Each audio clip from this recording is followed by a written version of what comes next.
The Gospel according to Luke, chapter 8, verses 40 to 48. And it came to pass that when Jesus was returned, the people gladly received him, for they were all waiting for him.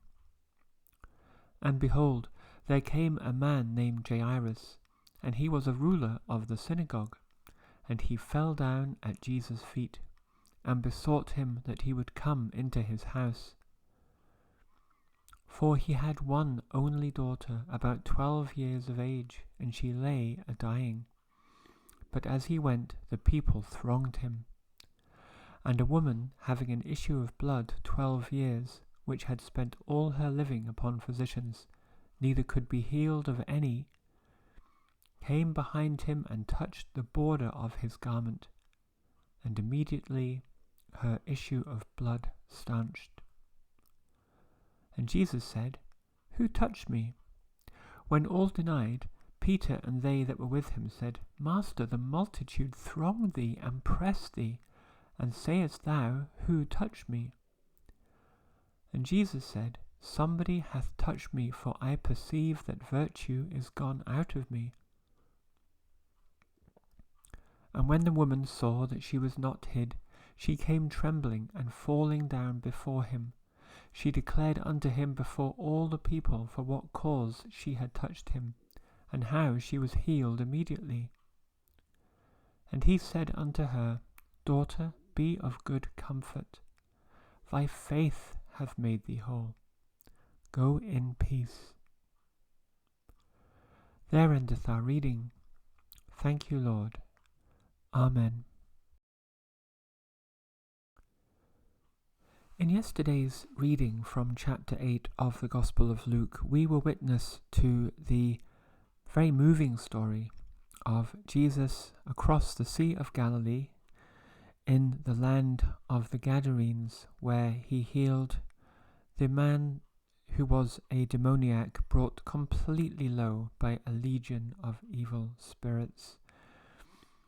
And we have now Jesus returned across the Sea of Galilee that same day, returning back, we presume, here to Capernaum.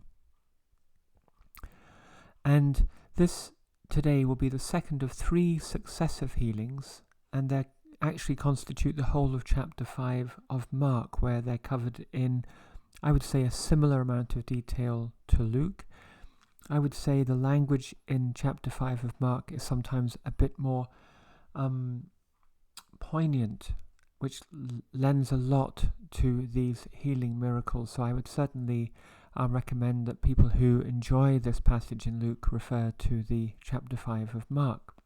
And we covered that chapter in January of the Gospel year. Jesus has returned, and the multitude gladly receives him. They were waiting for him, in fact. So in some sense they expected him back from his voyage across the Sea of Galilee. We learned I think it was in the Gospel of Mark, that they had tried to follow him in small boats. They were probably driven back by that sudden storm, and so here they are now waiting for him to return. And indeed, an important personage, one of the rulers of the synagogue, and this would be like an elder in a church in a sort of Christian setting. So one of the elders, the Jewish elders who helps officiate at the synagogue, a man called Jairus, has been waiting for Jesus, and he falls at the feet of Jesus. We just learned yesterday of someone falling at the feet of Jesus. It was the demoniac. That flicker left in that degraded man that knew here was salvation, throwing himself at the feet of Jesus, but then being drowned out by the evil spirits who spoke on his behalf. Here, Jairus falling at Jesus' feet, beseeching him that he would come to his house because his one and only daughter, who is about 12 years of age, is dying. She's on the cusp of death. And Jesus, compassionate, loving, even though this man being an elder of the synagogue, and already being some sharp exchanges at the synagogue may have been someone, when he wasn't in a time of travail, may have looked down his nose at Jesus, may have been superior, judgmental to Jesus. Here, when push comes to shove, when you really need to dig deep in your life, you will rely on your faith, and intrinsically he knew that Jesus was a great prophet, a healer. He may not believe Jesus to be the Messiah, but he knows that he has a divine emanation, and he wishes for this great teacher to help him and his family. I should just mention that in the Gospel of Matthew, these healings are also covered more briefly in chapter 9 of Matthew. The order is a bit mixed up because there, in between the return from the land of the Gadarenes and this healing, or these two healings we're going to witness, there's actually the recruitment of Levi, there's the healing of the man with the palsy and such. Just to mention that the order's a bit mixed up comparing Matthew to Mark and Luke, which are consistent. A key point here is that as he's making his way to the house of Jairus, with Jairus, probably his wife, alongside, there is a multitude. They, of course, want to witness what's about to happen. They are thronging Jesus. You can imagine his disciples are trying to shield him from the crowd, but this would be an almost crazed scene, and Jesus would be quite buffeted by the crowd. They're thronging him, very tightly pressed. And now we come to this. I think I described it as an intermezzo healing when I spoke about this in the Gospel of Matthew. So this healing is slightly more briefly related than the healing of the demoniac and the healing, or rather actually the resurrection of Jairus' daughter, but particularly in Mark, so poignantly described, and a healing that really touches our hearts. There is a woman in that multitude, and she has heard of Jesus of Nazareth, this healer, and she is absolutely intent on trying to touch his garment. And if I just refer to the Gospel of Mark here, and this is covered in verses 24 to 34 of Mark, we have a point of view from the woman herself, which makes the scene come alive a bit more. So let me just read a few verses here from Mark, just to give us some contrast. So starting in verse 25, "And a certain woman which had an issue of blood 12 years, and had suffered many things of many physicians, and had spent all that she had, and was nothing bettered, but rather grew worse, when she had heard of Jesus, came in the press behind, and touched his garment. For she said, If I may touch but his clothes, I shall be whole." So very nice there in Mark that we get to see this from her point of view. It's also very interesting in Luke to contrast, given that Luke was a physician. He, in a sense, tones it down a bit, because there Mark is saying that she'd suffered many things of physicians, spent all her money, and was actually worse. So Luke, from a professional sort of,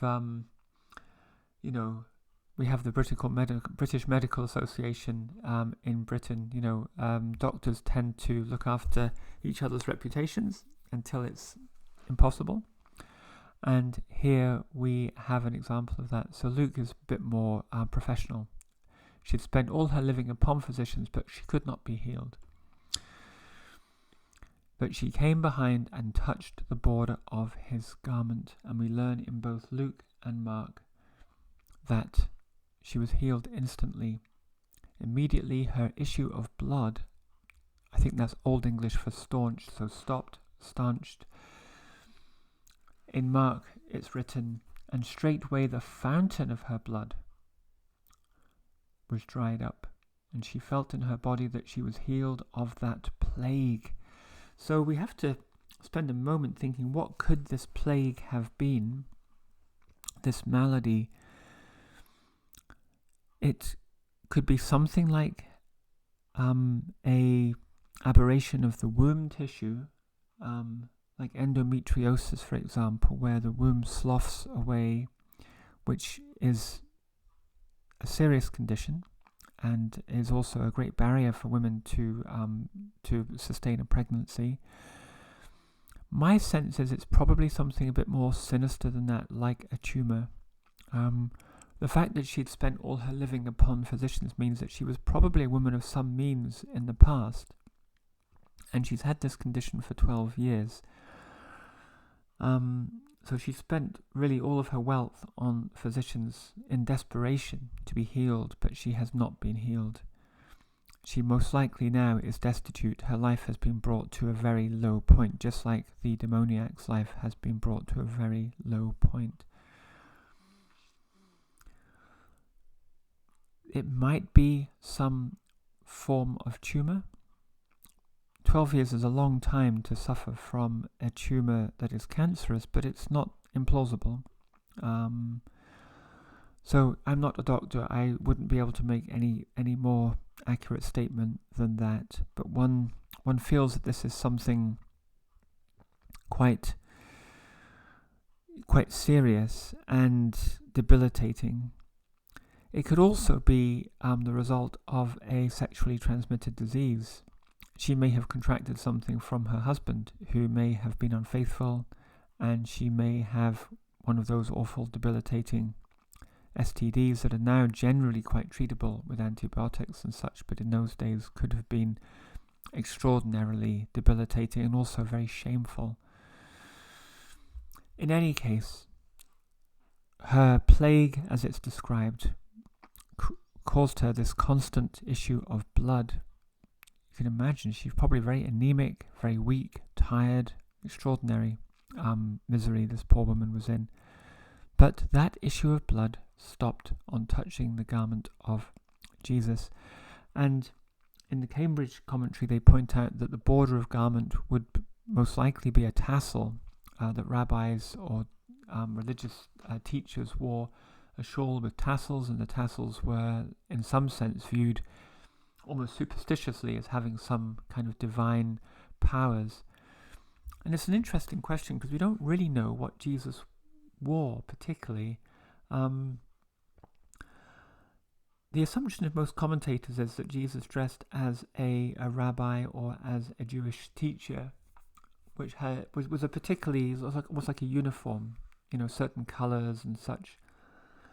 I'm really not so sure, actually. For example, John the Baptist wore camel hair. I mean, he was an ascetic living in the desert. He, although a great prophet and teacher, he in no way tried to fit in with certain traditions of the Jewish people. He was a bolt out of the blue, a one-off. And Jesus was, of course, too, tenfold. And so, given Jesus had such despair at the hypocrisy and the love of being seen to be holy of the Pharisees and priests and such, I would actually put more likelihood to the fact that he wore quite normal clothes, dressed quite humbly, because he wouldn't want to advertise the fact that he was a religious teacher or a prophet and such. But in any case, we can't really piece together what sort of clothes exactly he wore. Here, she touches whether it's the hem or a tassel, and she is cured. And here comes the amazing part of this healing. Jesus, although thronged, being touched, as it were, hundreds of times by many, many people, says, "Who touched me?" He probably stopped and turned about, and probably people drew back from him. "Who touched me?" he says, and everyone looks down and is embarrassed. And Peter, always the impetuous one, and the disciples point out that this question doesn't really make sense. "Master, the multitude are thronging you and pressing against you, and yet you say, 'Who touched me?'" Because they don't understand that it's a special touch that Jesus has sensed. Jesus replies, "Somebody has touched me, for I perceive that virtue is gone out of me." Not a touch of a thronging, not a touch of someone being pushed into Jesus, but someone touching with profound faith that this woman had.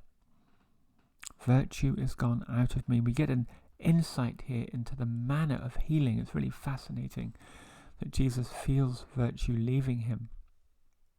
A flow of virtue in response to faith. Now, the woman would have been in that front row of people who drew back probably when Jesus turned himself about, and she sees here in Luke that she is not hidden. In Mark it's slightly different. We have, but the woman fearing and trembling, knowing what was done in her, came and fell down before him and told him all the truth. Not so much that she didn't feel she could hide, but that she wanted to, I think I used the phrase, wanted to complete a spiritual transaction. Whereas in Luke it's more slightly accusative, that she's sort of maybe slightly guilty that she did this. So I prefer the Mark reading, that she puts herself forward in order to complete this transaction.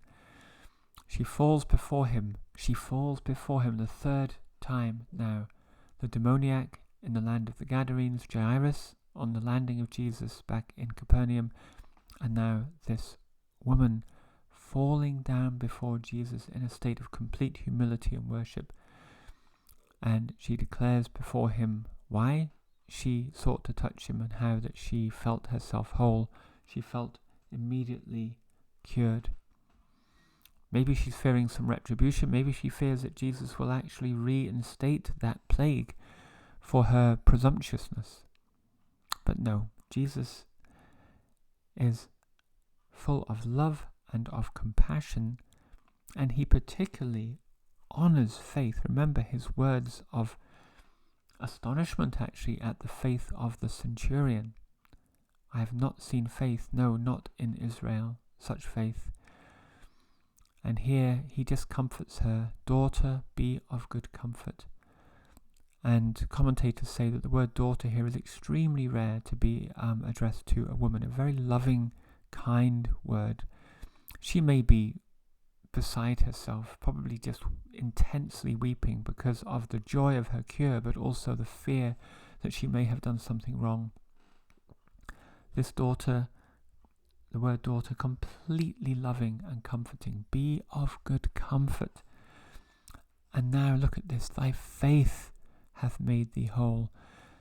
Not perhaps superstition of a tassel or something that only came from me, because remember, Jesus could not heal in Nazareth that much because of the disbelief of the people, or rather the unbelief of the people, at which he was in disbelief at.